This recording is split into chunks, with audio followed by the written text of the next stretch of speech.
Queridos irmãos, a paz do Senhor Jesus.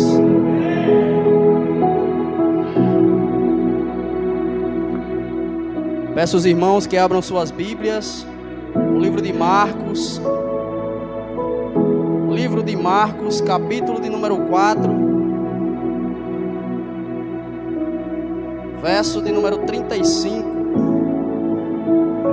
Marcos, capítulo de número 4, verso de número 35. Grato a Deus por estar aqui hoje. Quero agradecer primeiramente a Deus, pela oportunidade. Agradecer ao pastor Rivaldo pela oportunidade também, ao diácono Vinícius. Agradecer a toda a liderança da IBR Mari e de todas as IBR, principalmente. Para quem não me conhece, meu nome é Jocélio. Frequento a IBR Mari, lá com o pastor Rivaldo. Sou grato a Deus. Sem mais delongas, Marcos, capítulo de número 4, verso de número 35. Quem achou, diga amém. Assim diz a palavra do Senhor. E naquele dia, sendo já tarde, disse-lhes: passamos para o outro lado. E despedindo a multidão, levaram-no consigo, assim como estava no barco. E havia também com ele outros pequenos barcos. E se levantou-se uma grande tempestade de vento, onde as ondas do mar batiam no barco, de modo que já se enchia. E ele estava na parte de trás do barco, dormindo sobre uma almofada. E eles o acordaram, dizendo-lhe: Mestre, não te preocupas que pereçamos? E ele, levantando-se, repreendeu o vento e disse ao mar: paz, aquieta-te. E o vento cessou e houve grande calmaria. Só até aqui.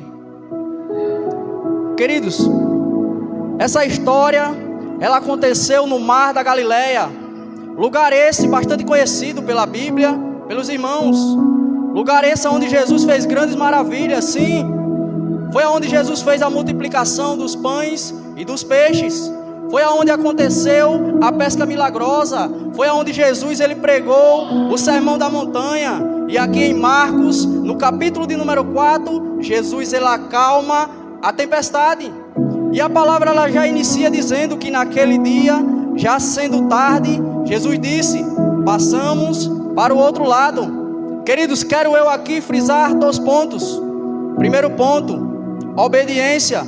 Diga obediência. Jesus ele dá uma ordem aos discípulos, dizendo: passamos para o outro lado. E os discípulos obedecem à ordem de Jesus. E o que eu acho mais interessante é que no livro do profeta Jonas ele vai enfrentar a tempestade por desobediência a Deus. Só que aqui acontece um caso bastante parecido. Os discípulos, eles também vão enfrentar a tempestade, só que por obediência a Deus. Aí você me pergunta: mas Jocélio, o que isso quer dizer? E eu já te respondo. Isso quer dizer que a tempestade, a prova, ela também vem para quem é obediente à palavra de Deus. Tem gente que pensa que porque está passando pela tempestade, pela prova, pela luta, não está na vontade de Deus. Deixa eu te falar, meu irmão, você pode estar passando pela mesma coisa em obediência, mas na prova, na tormenta, na luta, na tempestade. Mas Jesus está dizendo: fica tranquilo, meu filho, fica tranquilo, minha filha. É aprendizado, é ensinamento. Continua comigo, continua no caminho. A luta é grande, mas você não está sozinho nessa prova. Aleluia. Glória a Deus. Segundo ponto, promessa. Diga promessa. Nós vemos que Jesus ele dá uma ordem aos discípulos e também faz uma promessa, dizendo: passamos para o outro lado. Jesus ele não está dizendo: vão para o outro lado, até porque se ele dissesse isso, ele estava mandando apenas os discípulos. Mas aqui a palavra do Senhor ela está dizendo: passamos para o outro lado. Jesus está dizendo: eu estou junto com vocês, eu vou junto com vocês. E tem mais, viu? Chegaremos junto do outro lado. E o que mais mais me chama a atenção é que Jesus, ele não está prometendo que vai ser fácil. Ele não está prometendo que não vai ter dificuldades, que não vai ter lutas, que não vai ter provas, problemas, não. A promessa dele aqui é a chegada do outro lado. Tem gente desistindo no meio da tempestade, da luta, das aprovações. Sabe por quê, meu irmão? É porque já esqueceu do principal: a promessa de Deus. A promessa de Deus. Não esqueça a promessa de Deus. Deus tem promessa, meu irmão, na tua casa, na tua família, nos teus filhos, no teu casamento, no teu ministério. Deus, ele tem promessa. Ele é verdadeiro. Em Números, capítulo de número 23, verso de número 19, a palavra vai dizer que Deus, ele não é homem para que minta, nem filho do homem para que se arrependa. Se ele prometeu, ele há de cumprir na minha e na tua vida. Lembre-se da promessa de Deus. Não importa o tamanho da tempestade que você está passando, não importa o tamanho da aprovação, o tamanho da luta, lembra da promessa que ele te fez: a chegada do outro lado. Aleluia. Glória a Deus.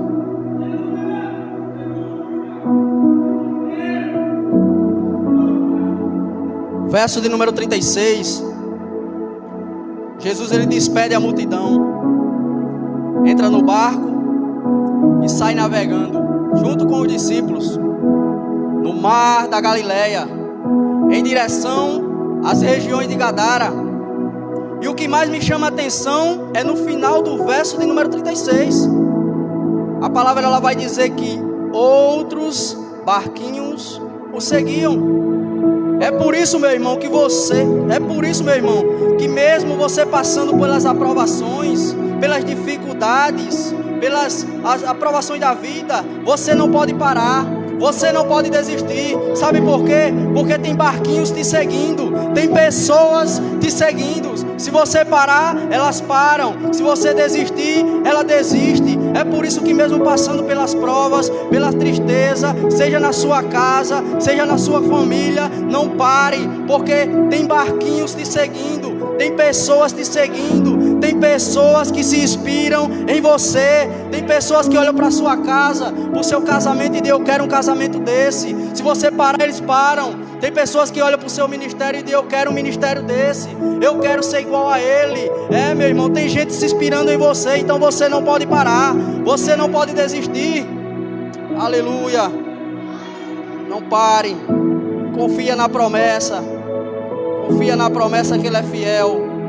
Em Hebreus, capítulo de número 10, verso de número 23, ficamos, pois, firmes em nossa profissão de fé, sem nos abalar, porque é fiel aquele que prometeu. Confia na promessa, ele é fiel, ele te prometeu. Então não pare, não pense em desistir. Eu sei que a dificuldade da vida é grande, eu sei que muitas das vezes dá vontade de nós parar, dá vontade de nós desistir, mas quando nós lembramos da promessa que ele nos fez, nós continuamos firmes, nós continuamos no caminho. Então lembra da promessa que Jesus, ele te fez.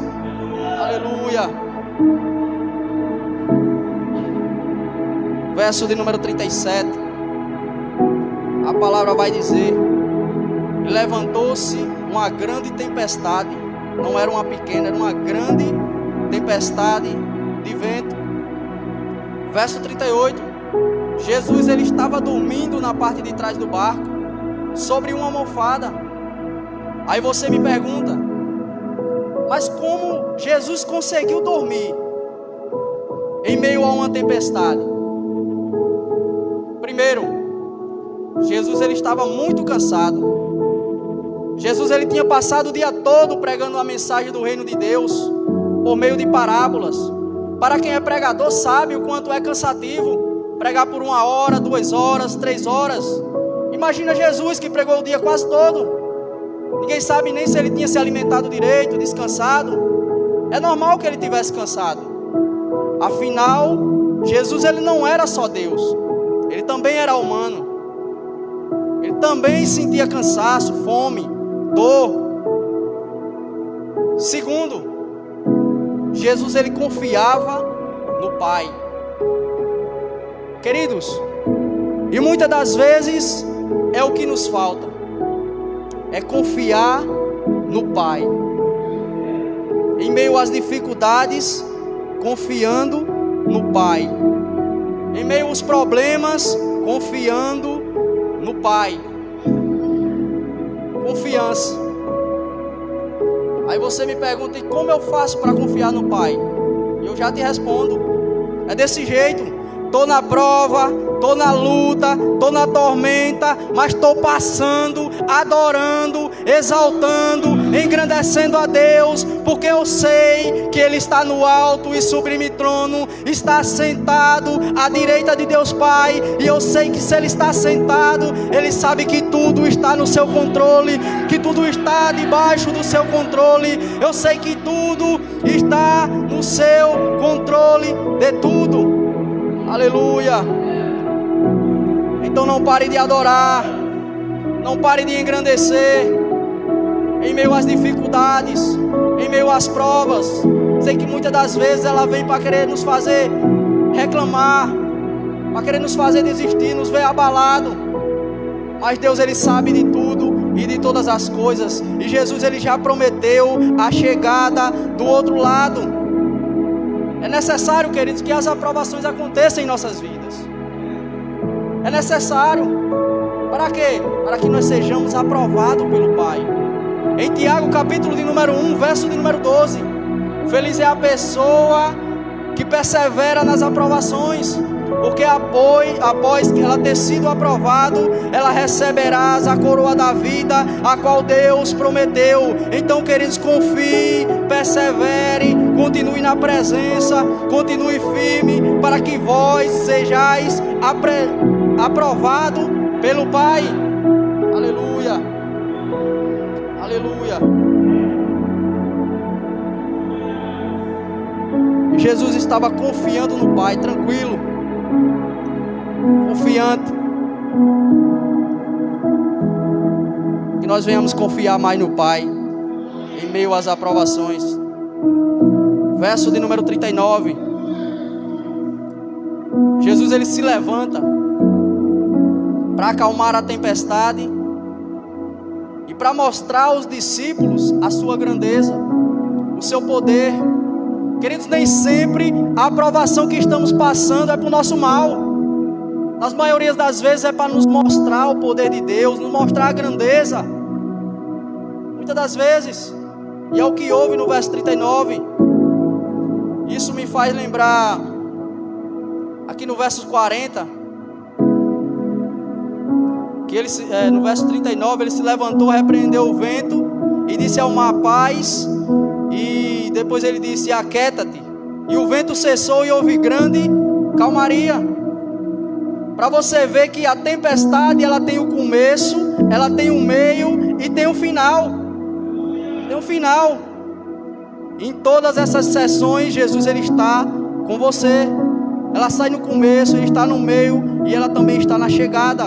Chegaremos do outro lado. Isso me faz lembrar Salmos, capítulo de número 20, verso de número 5. O choro, ele pode durar uma noite, mas a alegria, ela vem ao amanhecer. Então, queridos, que nós vemos que a tempestade, ela teve o começo, ela teve o meio, ela teve o final. Mas Jesus está dizendo para alguém aqui, que nessa tempestade, você não vai passar sozinho. Eu estou junto com você e chegaremos junto do outro lado. Lembra da minha promessa, lembra da minha promessa, a chegada do outro lado.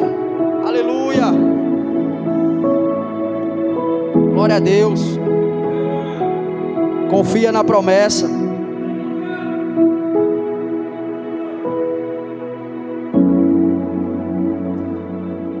Aí o finalzinho do verso 39, a palavra vai dizer que houve grande calmaria. Queridos, aguenta mais um pouquinho, permanece mais um pouquinho na presença, Permanece mais um pouquinho tentando, fazendo a obra, vindo para os cultos, sem desistir, sem desanimar, mesmo em meio às aprovações. Porque quando terminar esta aprovação, vai ter calmaria, vai ter paz, vai ter bênçãos. Aleluia. E eu finalizo dizendo a vocês: confia na promessa de Jesus. Ele é fiel para fazer na minha e na tua vida. Não é para a tua morte, não é para o teu desânimo, mas sim é para o teu crescimento. Aleluia. Eu pergunto nessa noite: tem alguém que ainda não aceitou a Jesus como seu único e suficiente Salvador? Que por algum motivo, por essa palavra, tocou no seu coração e deseja dar um passo de fé nessa noite? Tem alguém? Não tem? E eu oro para que Deus dê mais uma oportunidade a você. Eu agradeço a oportunidade em nome de Jesus.